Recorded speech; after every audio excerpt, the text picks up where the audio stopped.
थोड़ा आगे बढ़ने पर मंत्री के पुत्र ने उसका रास्ता रोक लिया। उपकोषा ने वही युक्ति अपनाई और उसे उसी रात के दूसरे पहर आने का वचन दे दिया। कुछ ही दूरी पर अंधकार से व्यापारी धर्मदत्त प्रकट हुआ। भयभीत उपकोषा ने उसे भी तीसरे पहर मिलने का आश्वासन दे दिया। इस प्रकार वह किसी तरह सुरक्षित अपने घर पहुंच सकी। घर पहुंचते ही वह भीतर से टूट चुकी थी। उसे लगा कि ऐसे अपमानपूर्ण जीवन से तो मृत्यु ही अच्छा है। वह फूट फूट कर रोने लगी। तभी आकाश मार्ग से कामदेव जा रहे थे। जब उन्होंने सुंदर उपकोषा को इस प्रकार विलाप करते देखा तो वे उसके समीप आए और बोले, हे उपकोषा, ऐसी कौन सी विपत्ति आ पड़ी है कि तुम इतने करुण स्वर में रो रही हो? उपकोषा ने कहा, हे प्रभु, मैं प्रतिदिन संध्या स्नान के लिए जाती थी, किंतु आज नगर के 3 शक्तिशाली पुरुषों की दृष्टि मुझ पर पड़ गई। उन्होंने मुझे पाने का प्रयास किया। उनसे बचने के लिए मैं वसंतोत्सव की रात्रि में मिलने का वचन देकर लौट आई हूँ। अब मैं समझ नहीं पा रही कि क्या करूं। कामदेव बोले, तुम चिंता मत करो, मेरे प्रभाव से वे सभी व्याकुल होकर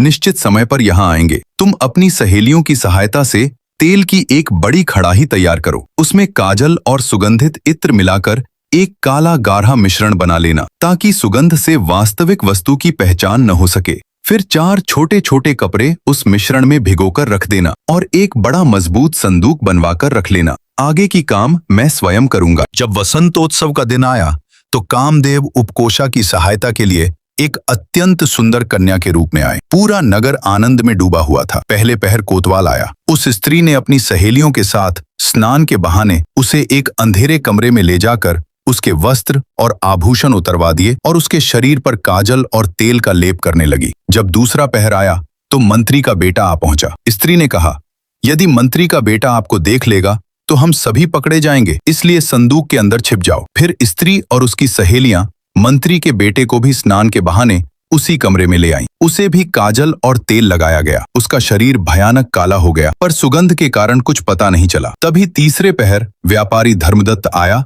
और मंत्री के बेटे को भयभीत करके उसी संदूक में बंद कर दिया गया। व्यापारी धर्मदत्त से उपकोषा ने अपने पति का धन मांगा। वह फिर वही नीच शर्त दोहराने लगा कि तुम्हें मुझे खुश करना होगा। तभी उपकोषा ने संदूक की ओर देखकर ऊंचे स्वर में कहा, हे देवताओं, इस दुष्ट की बात सुनो। और फिर व्यापारी को भी काजल से लपेटकर अपमानित अवस्था में बाहर निकाल दिया गया। वह कुत्तों से बचता शर्म से झुका हुआ अपने घर पहुंचा। अगली सुबह उपकोषा सीधे राजानंद के दरबार पहुंची और व्यापारी पर धोखाधड़ी का आरोप लगाया। व्यापारी मुकर गया। तब उपकोषा ने कहा, मेरे घर के देवता इस धन के साक्षी हैं कि मेरे पति ने यह धन जाने से पहले धर्मदत्त को दिया था, और जब मैं उससे अपना धन मांगने लगी तो इसने मुझसे नीचता करने का प्रयास किया। इसके बाद वह संदूक दरबार में लाया गया जिसमें कोतवाल और मंत्री का बेटा बंद थे। उपकोषा ने संदूक के पास जाकर कहा, तो बताओ हे देवताओं, क्या मेरे पति ने धर्मदत्त के पास धन जमा किया था? यदि सत्य नहीं बोलोगे तो मैं संदूक खोल दूंगी। डर के मारे अंदर से दोनों की आवाज एक साथ आई, ये सत्य है कि व्यापारी के पास वरुचि ने धन जमा किया था। संदूक के भीतर से आती आवाज सुनकर व्यापारी डर गया कि कहीं रात की घटना भी प्रकट न हो जाए, इसलिए उसने धन स्वीकार कर लिया। राजा को भी बड़ा आश्चर्य हुआ कि ऐसे कौन से देवता हैं जिन्हें संदूक में बंद रखा गया है। जब संदूक खोला गया तो काजल से सने हुए कोतवाल और मंत्री का बेटा बाहर निकले। दोनों ने केवल छोटे वस्त्र पहन रखे थे और उनका पूरा शरीर काजल से काला था। पूरा दरबार उन पर हंसने लगा। राजा नंद ने तीनों दोषियों को देश से निकाल दिया और उनकी संपत्ति छीन ली। उपकोषा को सम्मान देते हुए राजा ने कहा, आज से तुम मेरी बहन हो। राजा ने उपकोषा को बहुत सा धन देकर विदा किया।